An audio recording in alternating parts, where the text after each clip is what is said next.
Aos 40 anos, Mário tinha uma certeza que poucos homens têm. Ele era bom no que fazia. Muito bom. E durante anos acreditou que isso era o suficiente. Só que tem uma coisa que ninguém avisa. Quando você entra no mercado de trabalho cheio de garra e disposição, competência sem presença não existe. Ela some. Vira trabalho de outro.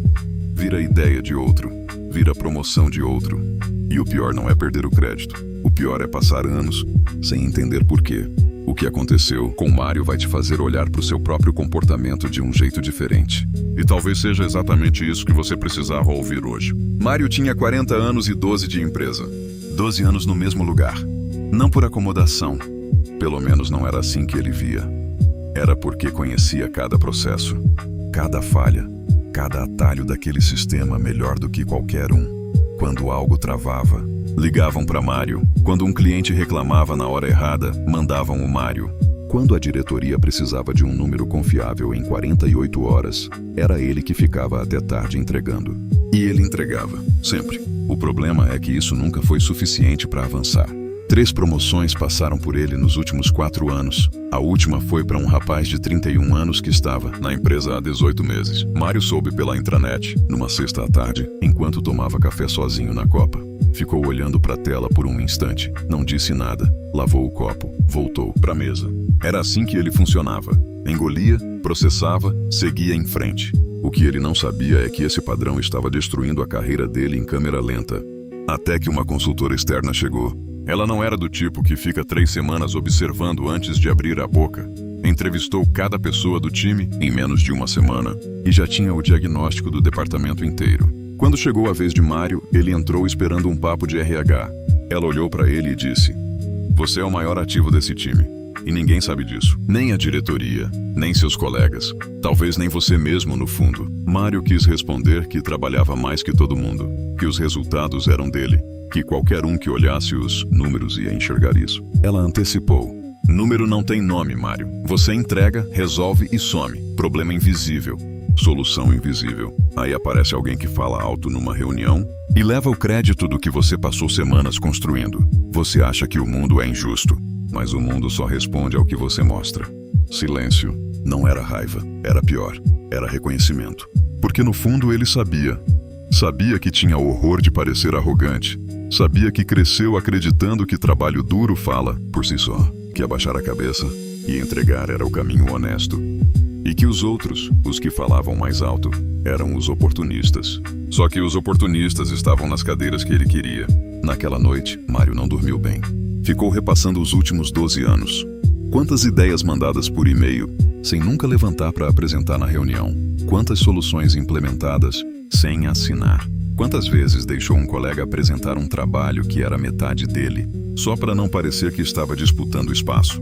Ele não era humilde. Estava com medo. Medo de ser visto e julgado. Medo de falar e errar na frente de todos. Medo de ocupar espaço e virar aquilo que mais criticava nos outros. E esse medo, percebeu ele naquela madrugada, tinha custado 12 anos da carreira dele. Na semana seguinte, fez uma coisa pequena, quase ridícula de tão simples. Numa reunião com a diretoria, o tipo de reunião onde sempre ficava no fundo registrando atas, Mário pediu a palavra, sem se desculpar por existir, sem aquela voz de quem está pedindo permissão. Apresentou uma análise que tinha desenvolvido sozinho, botou o próprio nome, mostrou os dados, explicou o raciocínio. Durou 7 minutos. O diretor comercial, que mal sabia o nome de Mário até então, virou para ele no final e perguntou quando poderiam aprofundar aquela análise. Não virou outro homem da noite pro dia. Não mudou a personalidade. Não se transformou num daqueles que falam por falar. Continuou sendo o mesmo Mário, direto, técnico, confiável. Só que agora assinava o próprio trabalho. Quando resolvia algo, dizia que havia resolvido. Quando tinha uma ideia boa, apresentava como ideia boa, não como sugestão tímida enterrada no final de um e-mail. E o ambiente respondeu, não porque as pessoas tinham mudado, porque ele havia parado de desaparecer. 2 meses depois, a consultora voltou para apresentar o relatório final. Citou Mário pelo nome na frente da diretoria. Indicou-o formalmente para uma posição de liderança criada justamente para consolidar a área que ele, na prática, já sustentava há anos. Quando saiu daquela sala, parou por um segundo no corredor. Não era euforia. Era algo mais pesado. A percepção de que ele sempre teve o que era necessário. A competência estava lá. O valor estava lá.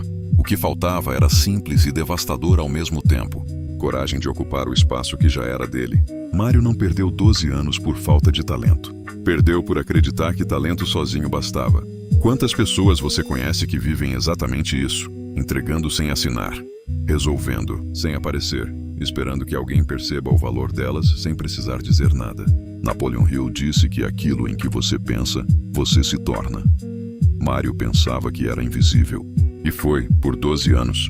Até o dia em que decidiu parar de se esconder atrás do próprio trabalho. O talento você já tem. A pergunta é uma só. Até quando você vai deixar ele trabalhar sem o seu nome? Compartilha com alguém que você sabe que está nesse loop agora. Às vezes a pessoa precisa ouvir isso de alguém que se importa de verdade. Ativa o sininho e continua aqui.